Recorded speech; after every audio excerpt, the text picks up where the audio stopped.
Bismillahirrahmanirrahim, berjumpa lagi dengan saya Sumadi. Kita akan menambah literasi di channel kita. Eh, Pada kesempatan ini saya ingin membahas tentang pengalaman ilmiah sebagai bukti adanya Tuhan, atau bukti-bukti ilmiah tentang bukti adanya Tuhan.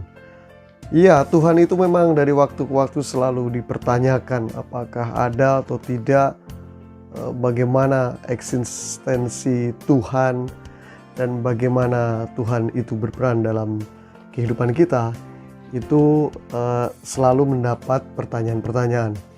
Nah, bukti-bukti yang sangat masyhur ketika ditanya apakah Tuhan itu ada, itu biasanya jawabannya adalah tentang alam semesta ini. Jadi alam semesta ini itu merupakan bagian dari bukti adanya Tuhan. Ya, argumentasi itu memang argumentasi yang cukup masyhur, argumentasi yang cukup hegemonik juga untuk menjawab pertanyaan-pertanyaan tentang adanya Tuhan. Yaitu adanya Tuhan adalah buktinya ciptaannya alam semesta. Nah, kita akan coba gali pengalaman-pengalaman ilmiah tentang adanya Tuhan, atau bukti-bukti ilmiah tentang adanya Tuhan. Pertama, kita akan rujuk dari bukti-bukti klasik. Bukti-bukti klasik berarti merujuk pada pemikiran-pemikiran para filosof tentang adanya Tuhan. Iya, misalkan dalam pasal 10 dari bukunya Plato yang berjudul Laws, yaitu peraturan-peraturan, itu kita akan menemukan bagaimana Plato berusaha secara keras, secara intelektual, ya, untuk menggali tentang bukti adanya Tuhan. Bahkan tidak tanggung-tanggung selama, dan itu terus kemudian berlangsung selama 2000 tahun.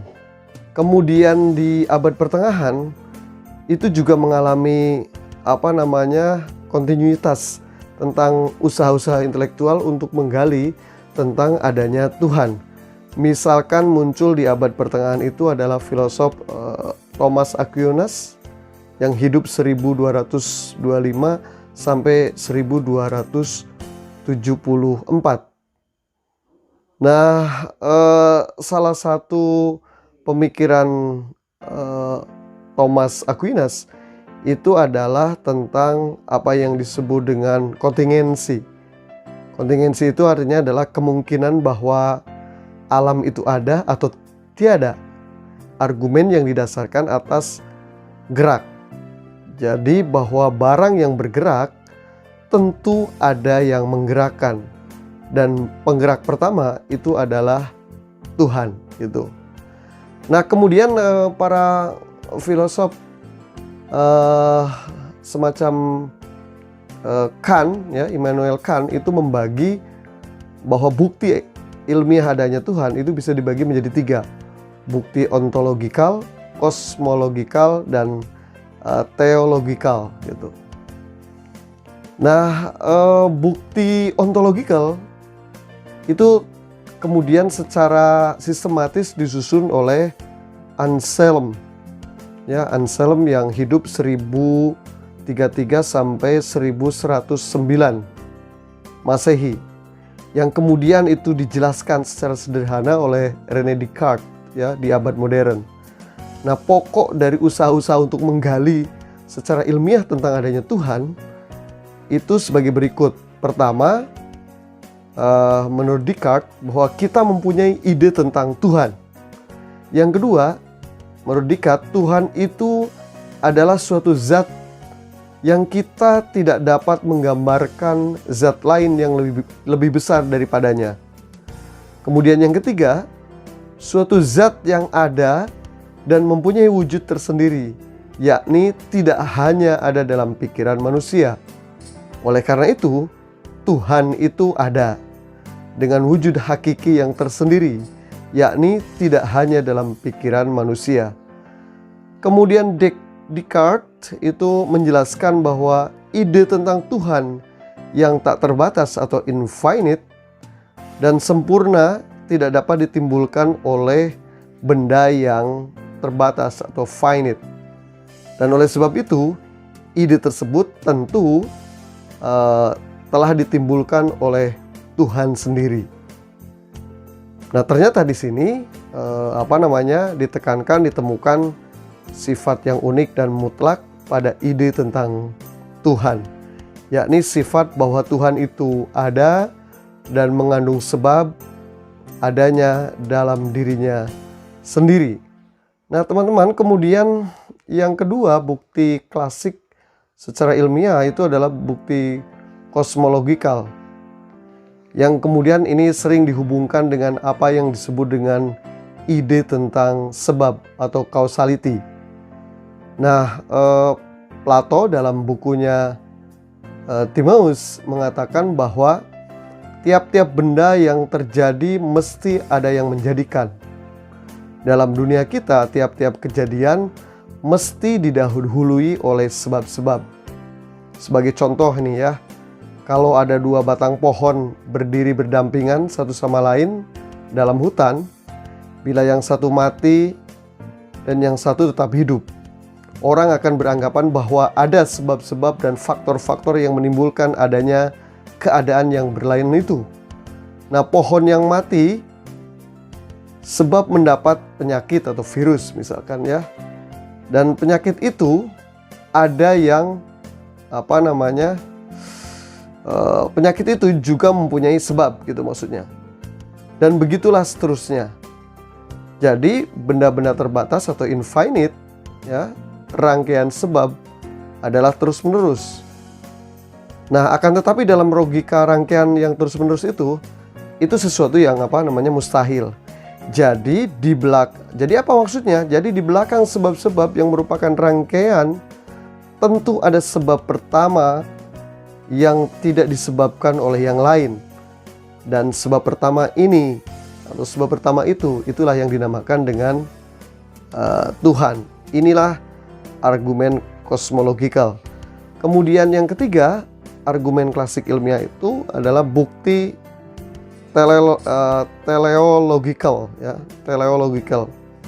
Bukti ini merupakan bukti yang populer ya, di mana atau dimulai dari kenyataan adanya keragaman dalam alam dan diakhiri perlu adanya sumber dari keragaman itu.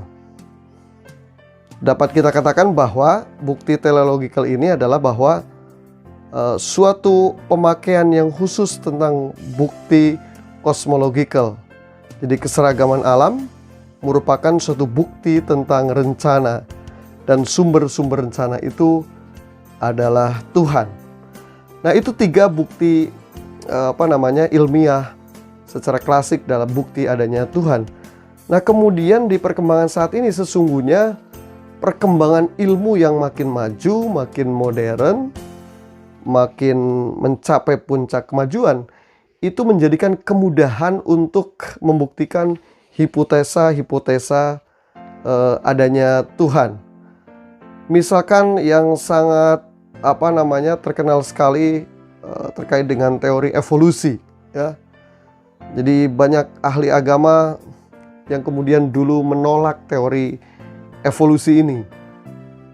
Jadi para ahli agama itu menyangka bahwa jika kita terima anggapan bahwa manusia juga telah mengalami evolusi, kita tidak akan dapat mempertahankan kepercayaan keagamaan kita. Artinya ini menggoyahkan kepercayaan tentang ketuhanan kita. Tetapi sesungguhnya persoalan itu menurut beberapa filosof tidak seperti itu ya. Jadi andai kata manusia dimasukkan dalam rangka teori evolusi itu, maka kita dapat memahami teori itu sebagai satu cara untuk membuktikan adanya keseragaman dalam alam, dan akibatnya itu akan menguatkan hipotesa adanya Tuhan. Misal ya, penjelasan tentang teori evolusi, bahwa dalam penjelasan teori evolusi ini memang pikiran manusia adalah sifat manusia yang paling tinggi. Akan tetapi kita jumpai di dalamnya beribu-ribu tingkatan perkembangan mental dalam jenis-jenis binatang. Pikiran atau thought Dan bahasa dapat kita lihat dalam bentuk yang primitif, dalam beberapa suku yang masih primitif atau rendah. Bahkan banyak binatang yang juga mempunyai bahasa. Walaupun bahasa-bahasa itu berbeda dengan bahasa manusia. Nah, puncak kesempurnaan dalam alam ini ialah bahwa manusia mempunyai kemampuan untuk mengetahui alam. Akan tetapi kemampuan itu telah tercapai perlahan-lahan dalam rangkaian apa yang disebut dengan evolusi. Permulaannya ialah kehidupan manusia itu hidup dengan keadaan yang tak sadar, unconsciousness gitu. Dan pada akhirnya telah menjadi self-consciousness, hidup dengan sadar pada dirinya. Nah, proses itu merupakan suatu rangkaian. Ya, kita dapat mengikuti atau kita juga dapat merujuk pendapatnya Aristoteles yang mengatakan bahwa akhir suatu proses dapat memberi keterangan lebih banyak dari permulaan proses tersebut. Dan ini yang kemudian mengenalkan kita semua tentang adanya Tuhan. Kemudian bahwa ilmu pengetahuan modern itu juga makin menghantarkan pemahaman kita tentang bukti-bukti adanya Tuhan secara ilmiah adalah misalkan tentang teori termodinamika yang kedua, ya, yang kata kunci teorinya adalah bahwa kata kunci teorinya yang disebut dengan degradation energy, yaitu mengurangnya energi. Nah, salah satu prinsip dalam termodinamika kedua itu adalah tentang apa yang disebut dengan entropi.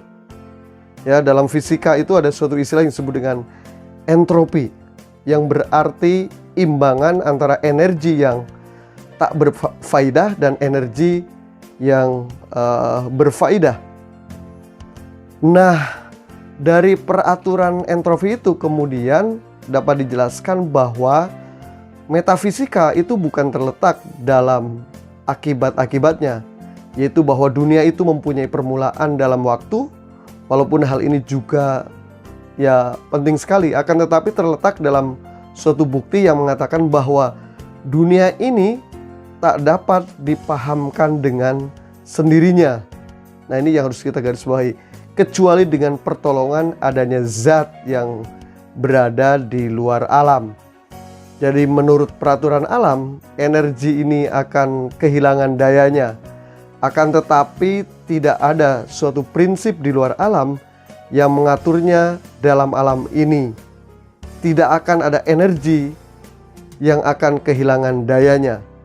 Nah, peraturan termodinamika kedua ini menunjukkan prinsip bahwa Tuhan itu yang menjadikan dunia ini. Jadi hasilnya bahwa dalam pemikiran atau teori termodinamika yang kedua ini memberi hasil tentang argumen tentang cosmological, ya, tentang bahwa ya alam ini memang diciptakan oleh Tuhan. Nah, kesimpulannya bahwa ilmu pengetahuan atau sains bukan memperkecil kepercayaan kepada Tuhan, akan tetapi dengan ilmu pengetahuan dan sains yang makin maju, itu akan mempermudah kita mengenali, ya, mempercayai adanya Tuhan. Demikian, terima kasih. Mari kita diskusikan hal-hal yang kurang jelas tentang pengalaman ilmiah adanya Tuhan. Assalamualaikum warahmatullahi wabarakatuh.